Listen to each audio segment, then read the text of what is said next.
brain must have time for new information to soak in. When you make a list or review notes or go back over something you've just learned, you're using a memory principle called consolidation.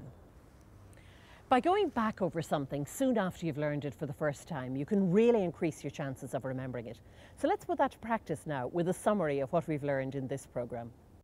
The metric system for measuring weight is based on the kilogram. 1 kilogram is made up of 1,000 grams.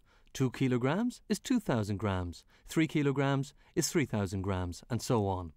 The word kilogram is usually shortened to the letters kg, and gram is usually shortened to the letter g. Familiarise yourself with the metric system of weights by checking the label next time you open a can of beans or buy potatoes. There are two types of memory, short-term memory and long-term memory. Short-term memory can hold about 7 items. We use it to store recent information while we either organise it or discard it. Watch out for the instruction to complete a form in capital letters when you're filling in a form. If the form has small boxes, remember you put one letter only in each box. And don't forget to leave a blank box between each word. Most forms look for the same basic information: your name, address, and perhaps your date of birth. The first thing to understand about memory is you'll remember things you're interested in, things that are relevant, and things that you've some basic understanding of. You can use memory aids like rhymes and word games to help you remember something.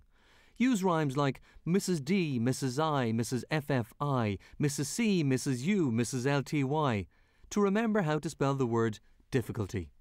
Or a word game like You hear with your ear to remember the differences between two words, here and here.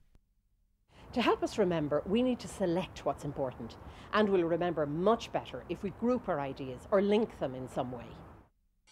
By linking different items together using colour, shape or sound, you'll find it easier to remember lists.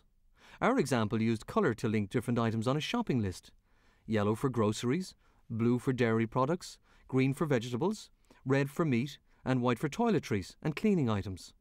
By using your imagination, there's no end to the combinations you can come up with. And finally, as we've just seen, summarising what you've learned is also important.